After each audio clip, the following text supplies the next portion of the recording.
भारत की आज़ादी और बंटवारे से पहले संघ के मुखिया गोलवलकर ने कहा था कि भारत में गैर हिंदुओं को या तो हिंदू धर्म और संस्कृति अपना लेनी चाहिए या फिर यदि भारत में रहना है तो हिंदुओं के अधीन यानी गुलामों की तरह रहना चाहिए।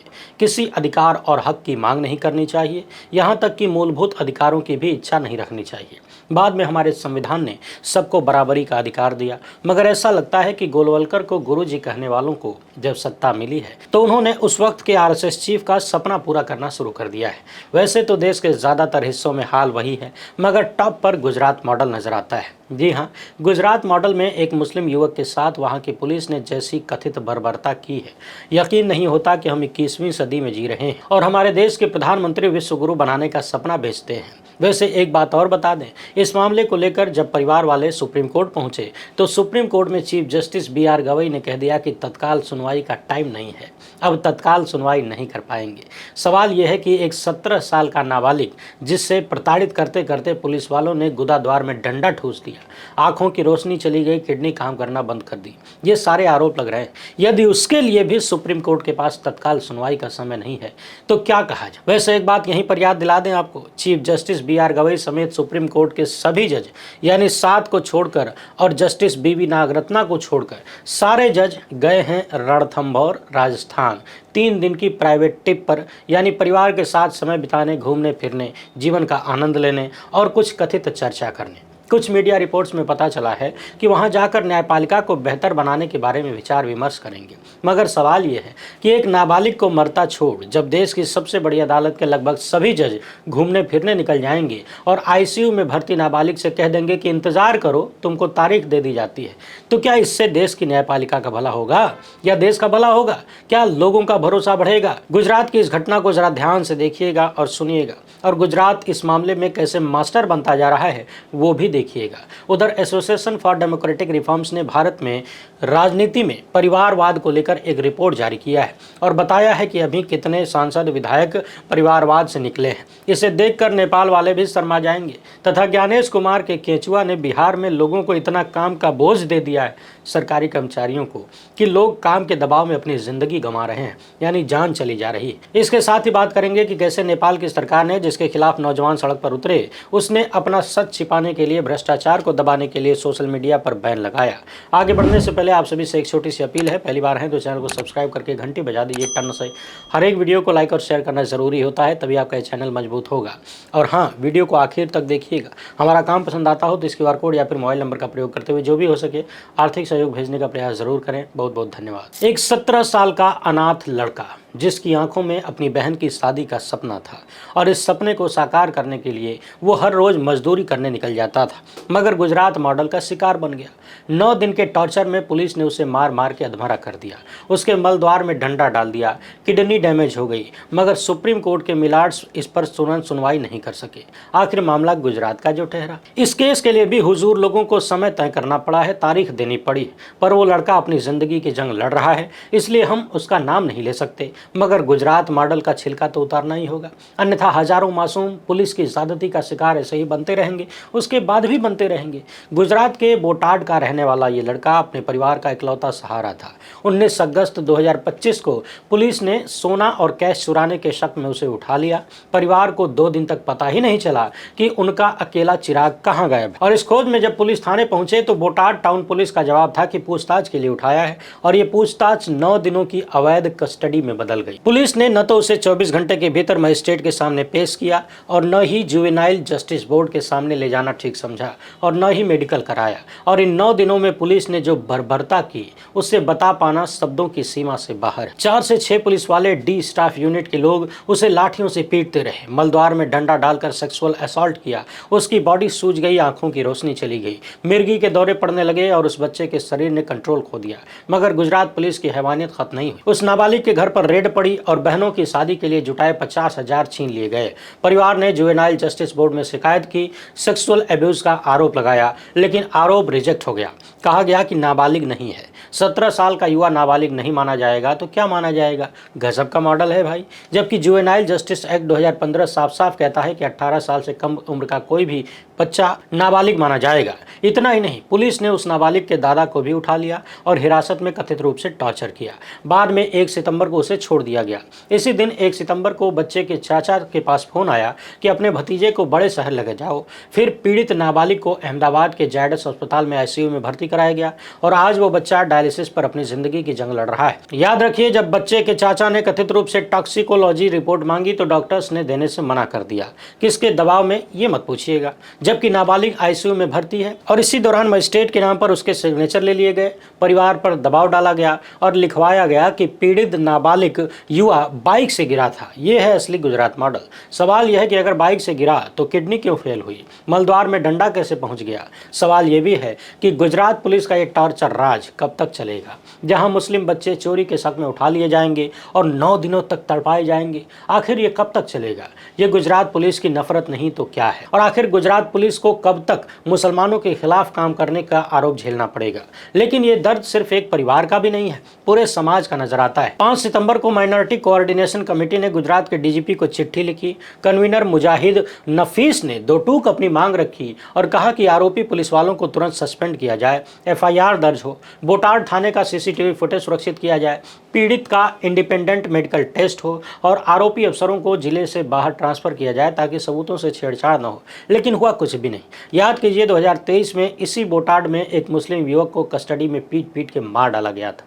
और उस पैटर्न को देखें तो साफ है कि गुजरात मॉडल में अल्पसंख्यक टॉर्चर का शिकार है और फिर पुलिस का इनकार है कि हम तो मासूम हैं। मगर कांग्रेस नेता जिग्नेश मेवानी ने इस मुद्दे को पुरजोर तरीके से उठाया है। मेवानी ने कहा कि इस फांसीवादी बीजेपी सरकार को न्याय दिलाने में कोई दिलचस्पी नहीं है और इसलिए मेवानी ने गुजरात पुलिस और सीएमओ गुजरात को टैग करते हुए लिखा कि एसपी से लेकर कांस्टेबल तक सब पर कस्टोडियल टॉर्चर के केस दर्ज होने चाहिए। लेकिन पुलिस और सीएमओ सरकार से अलग कैसे हैं? उनके लिए तो ये रोजमर्रा का काम है। बोटाड पुलिस ने तो यहाँ तक कह दिया कि अरेस्ट ही नहीं किया गया तो एब्यूज का सवाल ही पैदा नहीं होता। सवाल यह है कि अगर बच्चा उठाया ही नहीं गया तो ये चोटें आई कहाँ से। और जब कहीं से न्याय नहीं मिला तो 12 सितंबर 2025 को पीड़ित की बहन ने आर्टिकल 32 के तहत सुप्रीम कोर्ट का दरवाजा खटखटाया। वकील रोहिन भट्ट ने चीफ जस्टिस बीआर गवई और जस्टिस के विनोद चंद्रन से कहा कि यह क्रिटिकल कंडीशन है मिलाड। पुलिस ने कस्टडी में नाबालिग का सेक्सुअल टॉर्चर किया है, मलद्वार में डंडे ठूस दिए गए। एम्स दिल्ली से तुरंत मेडिकल बोर्ड गठित किया जाए, लेकिन सीजीआई गवई की बेंच ने तत्काल सुनवाई से मना कर दिया और 15 सितंबर की तारीख दे दी, तारीख पे तारीख। सवाल यह है कि अगर वो नाबालिग बच्चा इन 2 दिनों में नहीं बच पाया, ईश्वर न करे, लेकिन अगर नहीं बच पाया तो क्या सुप्रीम कोर्ट, हमारे देश की न्यायपालिका, चीफ जस्टिस और 140 करोड़ का देश खुद को माफ कर पाएगा? क्या चीफ जस्टिस सोच पाएंगे कि जायडस हॉस्पिटल के बेड पर पड़ा नाबालिग उनका बेटा भतीजा भी हो सकता है? हालांकि उनका तो नहीं हो सकता, मगर उनके समाज का हो सकता है। आखिर गुजरात में दलितों की हालत किसी से छिपी तो है नहीं और पूरे देश में हालत कैसी है ये बताने की जरूरत है क्या? और इतने गंभीर मामले में देरी, अन्याय नहीं तो क्या है?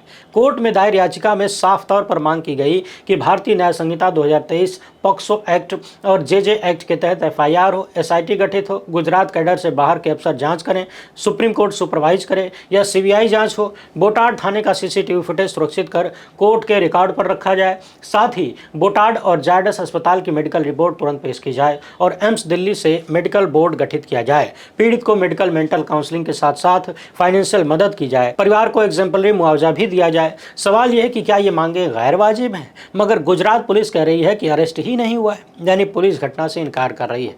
जायडस अस्पताल के आईसीयू में मौत से जूझ रहे पीड़ित की हालत बता रही है कि सत्ता सब कुछ जानकर भी अनजान बनी हुई है। वैसे भूलना नहीं चाहिए, ये वही गुजरात का डबल इंजन है ना, जिसने बिल्किस बानो के बलात्कारियों को समय से पहले सुप्रीम कोर्ट में झूठ बोलकर रिहा करवा दिया। ये वही गुजरात डबल इंजन है ना।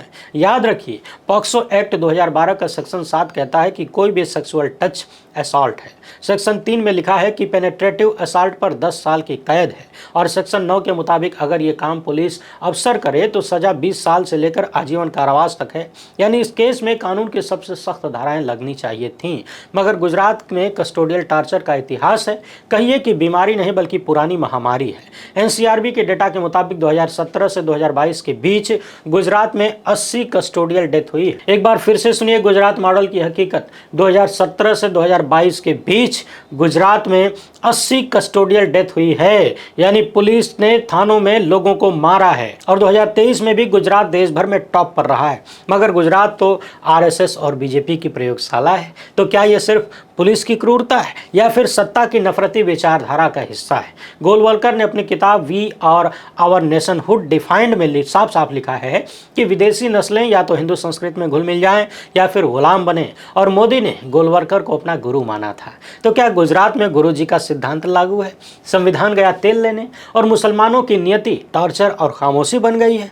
बावजूद इसके निगाहें सुप्रीम कोर्ट पर हैं, क्योंकि अस्पताल रिपोर्ट दे नहीं रहा, पुलिस एफआईआर नहीं लिख रही और लोग सीसीटीवी फुटेज मांग रहे हैं, लेकिन पुलिस मना कर रही है। सवाल यह है कि क्या सुप्रीम कोर्ट एसआईटी बनाएगा? क्या पुलिस थाने का सीसीटीवी फुटेज जब्त किया जाएगा? या फिर वही कहानी दोहराई जाएगी कि बंदा बाइक से गिर गया था और अल्पसंख्यकों के सवाल किताबों में दबकर रह जाएंगे? मगर ध्यान रखिए, सिस्टम खाली ऐसे ही नहीं मारता है, सिस्टम दूसरे तरीके से भी जान ले लेता है, प्रेशर बढ़ाकर। राजेंद्र प्रसाद सिर्फ एक स्कूल टीचर थे, रिटायरमेंट से सिर्फ 4 महीने दूर थे, लेकिन अचानक दबाव इतना बढ़ गया कि दिल थम गया। वो आरा के मौलाबाग एसबी स्कूल के प्रिंसिपल थे, वो बीएलओ सुपरवाइजर भी थे।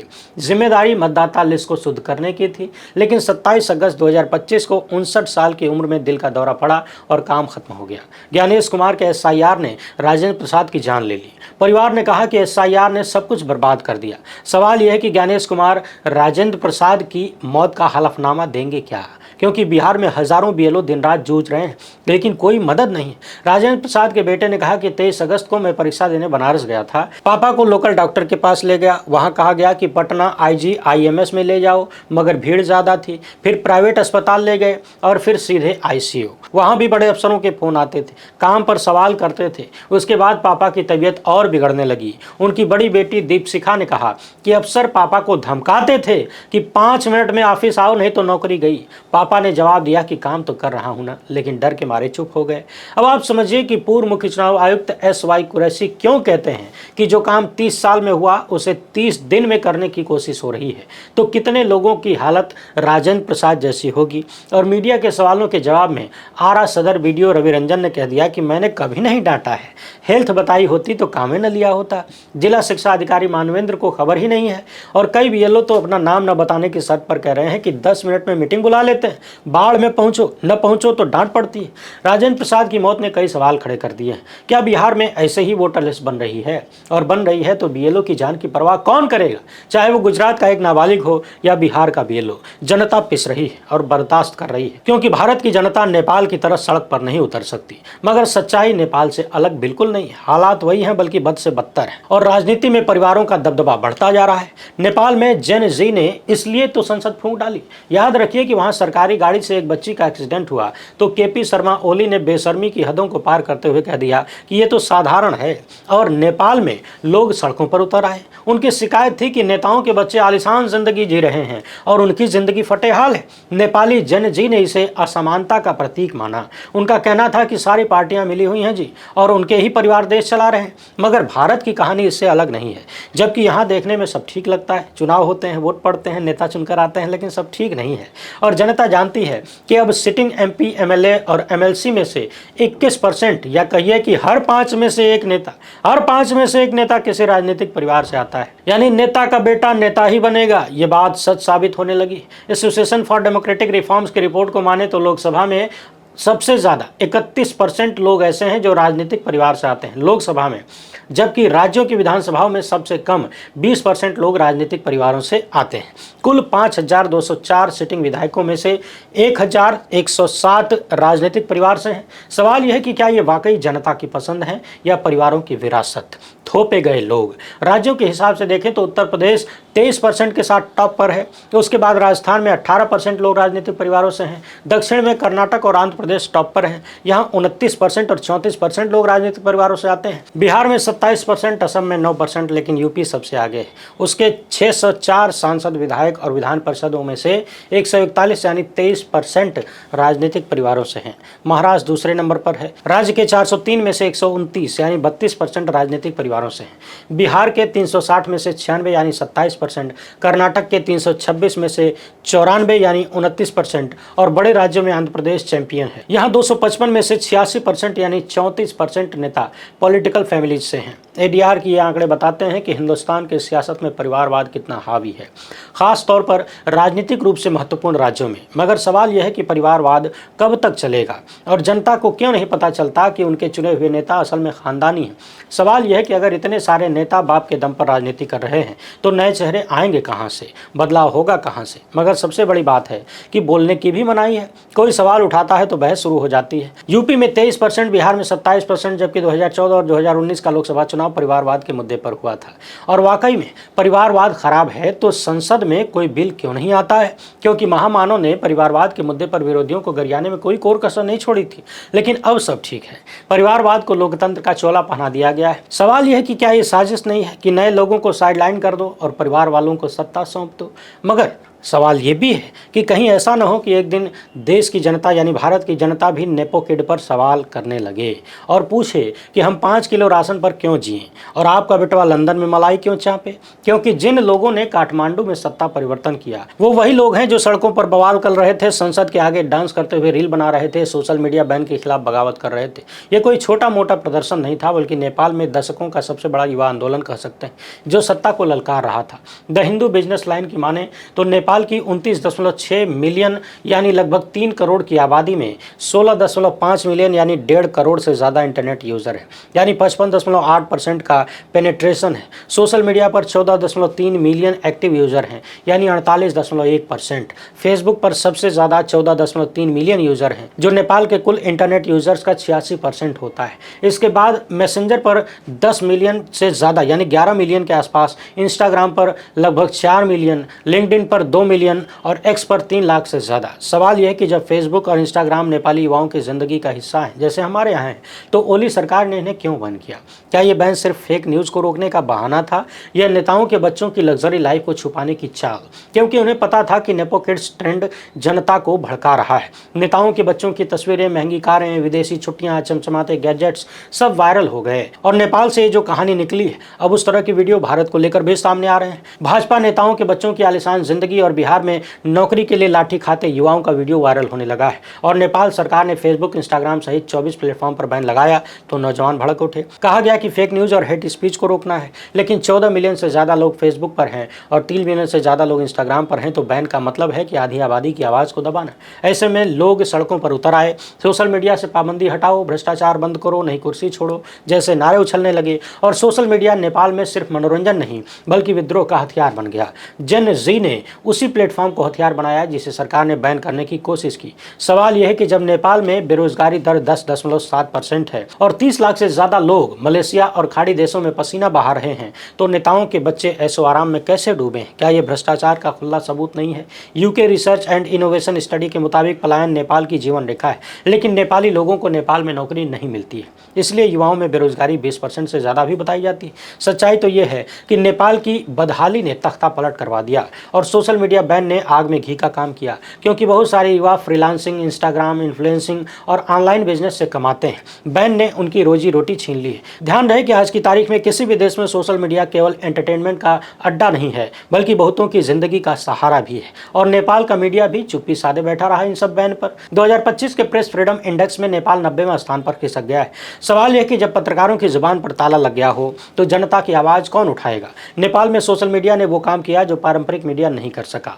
अब आप कंफ्यूज मत होइएगा कि हम नेपाल की बात बतिया रहे हैं कि भारत की, क्योंकि हालात एकदम एक जैसे हैं बल्कि ज़्यादा खराब है। महंगाई, बेरोजगारी और मित्रों वाला क्रोनी कैपिटलिज्म, मगर बोलने पर पाबंदी, इसी से राष्ट्र को खतरा है। वीडियो को ज़्यादा से ज़्यादा लोगों तक पहुँचाइए। पहली बार है तो चैनल को सब्सक्राइब कर लीजिए। हमसे जुड़ने के लिए बहुत बहुत धन्यवाद। जय हिंद।